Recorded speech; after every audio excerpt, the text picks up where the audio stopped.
منی پور میں 6 ماہ بعد بھی تشدد جاری، 10 سیاسی پارٹیوں پر مشتمل نمائندہ وفد کی گورنر سے ملاقات، امن بحالی کے لیے ضروری اقدام کی طرف دلائی توجہ، کہا پی ایم مودی کی مداخلت کے بغیر ریاست میں امن کی بحالی ممکن نہیں۔ اترکاشی میں سرنگ میں پھنسے 41 مزدوروں کو نکالنے میں 7ویں روز بھی نہیں ملی کامیابی، اب سرنگ کے بین الاقوامی ماہر سے ریسکیو میں مدد کے لیے کیا گیا رابطہ، مزدوروں کو نکالنے کے لیے مزید 1 ہفتے کا لگ سکتا ہے وقت۔ تمل ناڈو حکومت نے گورنر کی طرف سے لوٹائے گئے 10 بلوں کو اسمبلی میں پھر سے دی منظوری، وزیر اعلیٰ ایم کے اسٹالن نے اسمبلی کے ذریعے منظور شدہ بلوں کو روکنے کے گورنر کے فیصلے پر شدید ناراضگی کا کیا اظہار۔ راجستھان میں انتخابی جلسے سے خطاب کے دوران کانگریس صدر ملکارجن کھڑگے نے بی جے پی اور وزیر اعظم پر کسا طنز، کہا کانگریس کی انتخابی ضمانتوں کی نقل کرنے کی ناکام کوشش کر رہی ہے بی جے پی، کہا بی جے پی کے پاس نہیں نیت ہے اور نہیں نیتی۔ حلال سرٹیفائیڈ مصنوعات فروخت کرنے والی کمپنیوں کے خلاف یوگی حکومت کی کارروائی، جعلی دستاویزات کا استعمال کر حلال سرٹیفائیڈ مصنوعات فروخت کرنے کا الزام عائد کرتے ہوئے درج کی گئی ایف آئی آر میں جمعیت علماء ہند، حلال ٹرسٹ، حلال کونسل آف انڈیا اور جمعیت علماء ممبئی کا نام شامل۔ یو اے پی اے کے تحت گرفتار جموں کشمیر کے صحافی فہد شاہ کو ہائی کورٹ نے دی ضمانت، عدالت نے فہد شاہ کے خلاف لگائے گئے بڑے الزامات کو کیا مسترد، لیکن اب بھی کچھ مقدمات میں ضمانت ملنی باقی، تقریباً 21 ماہ سے جیل میں بند ہیں فہد شاہ۔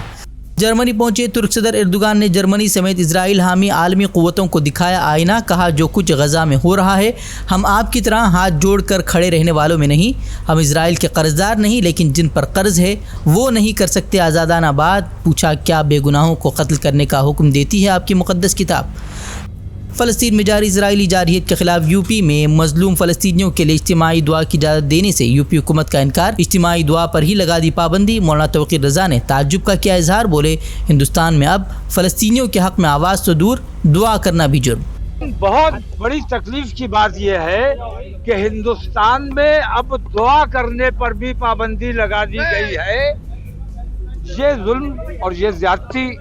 ہم آپ لوگوں نے سنا ہوگا کہ کس قسم کی دعا ہوئی، اپنے ملک کے لیے دعا کی گئی ہے، اپنے امن و امان کی دعا کی گئی ہے، پوری دنیا کے شانتی رہے، امن رہے، اس کے لیے دعا کی گئی ہے۔ اگر دعا سے بھی کسی کو تکلیف ہے تو وہ یہ بھارتیہ جنتا پارٹی ہے، اور ان لوگوں نے جو زیادتی کی ہے، ہمارا وینیو چینج زبردستی کیا گیا، ہمارے جو لوگ آنا چاہتے تھے، دعا کرنا چاہتے تھے، دعا میں شریک ہونا چاہتے تھے، ان لوگوں کو روکا گیا۔ غزہ میں فلسطینی شہداء کی تعداد 12,000 سے تجاوز، مرنے والوں میں 5,000 سے زائد بچے اور 3,300 خواتین بھی شامل، جبکہ لاپتہ ہونے والوں کی تعداد 4,000 کے قریب، 30,000 سے زائد زخمی۔ غزہ میں بڑھتے ہوئے انسانی بحران کے بعد مغربی ممالک میں بھی فلسطین کے حوالے سے تشویش، اب ناروے کی پارلیمنٹ نے فلسطین کو علیحدہ ملک کے طور پر تسلیم کرنے کی منظور کی قرارداد۔ تلنگانہ میں انتخابی مہم زوروں پر، گھر گھر جا کر اسد الدین اویسی نے اپنے امیدوار کے لیے مانگے ووٹ، اویسی نے کانگریس کے منشور پر کسا طنز، کہا اتنی ہی اقلیتوں کی فکر ہے تو چھتیس گڑھ، راجستھان اور مدھیہ پردیش میں اقلیتوں سے جڑے اعلان کیوں نہیں کرتی کانگریس۔ انتخابات ہو چکے ہیں، چھتیس گڑھ میں ہو چکے ہیں، راجستھان میں 25 تاریخ کو ہوگا، وہاں پر مائنورٹی ڈکلیریشن کیوں نہیں آ رہا؟ وہاں مائنورٹیز کو ڈکلیریشن کیوں نہیں دے رہے آپ؟ یہاں پر اس لیے دے رہے کہ یہاں پر ایم آئی ایم پارٹی مضبوط ہے، یہاں پر مائنورٹیز اور خاص طور سے مسلم مائنورٹیز میں پولیٹیکل اویئرنیس ہے، تو اس لیے آپ کو یہاں پر ڈر کے دینا پڑ رہا۔ راجستھان، مدھیہ پردیش، چھتیس گڑھ میں دے ہی نہیں رہے ہیں آپ، تو یہاں دے رہے ہیں، تو اس کا بھی کریڈٹ ایم آئی ایم کو جاتا ہے۔ الشفا اسپتال میں حماس کے ہیڈ کوارٹر کے پروپیگنڈے کے بعد اسرائیل نے الشفا اسپتال خالی کرنے کی دی دھمکی، اسپتال کو خالی کرانے کا تکلیف دہ عمل جاری، اسرائیلی محاصرے کی وجہ سے الشفا اسپتال کے آئی سی یو میں زیر علاج تمام مریض جاں بحق، اسرائیل نے طبی سامان کی فراہمی پر بھی لگا رکھی تھی روک۔ اسرائیلی دھمکی کے بعد ڈائریکٹر نے بتایا اسپتال کی تازہ صورتحال، کہا مریضوں اور ڈاکٹروں کو تفتیش کے نام پر مار پیٹ کر رہی ہے اسرائیلی فوج، کہا ہم مریضوں کو مرنے کے لیے چھوڑنے پر مجبور، اسپتال میں 7,000 مریض اب بھی موجود۔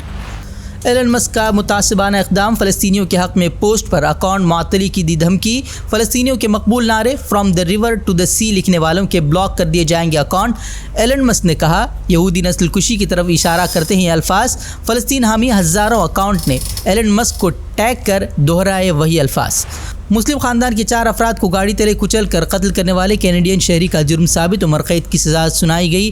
2021 میں اسلاموفوبیا کا شکار کینیڈین شہری نے مسلم فیملی پر چڑھا دی تھی کار۔ جنگی جنون میں مبتلا اسرائیلی فوج کی ایک اور انسانیت سے گری حرکت، فجر کی اذان کے دوران مسجد میں گرینیڈ بم سے کیا حملہ، اپنے ایک ساتھی کو ویڈیو بنانے کو بھی کہا۔ ویڈیو وائرل ہونے کے بعد اسرائیلی فوج نے فوجی کو معطل کرنے کا کیا دعویٰ۔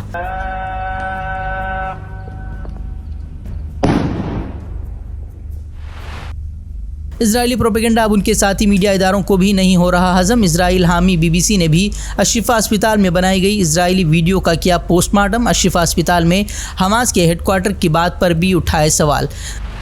دہشت گرد اسرائیل نے الفخورہ اسکول کو بنایا نشانہ، اسرائیلی حملے میں 50 فلسطینی شہید، حماس لیڈر باسم نعیم نے کہا جنگی جرائم کے لیے اسرائیل جواب دے۔ فلسطینی وزارت خارجہ نے کہا اسکول پر حملہ عام شہریوں کے خلاف اعلان جنگ۔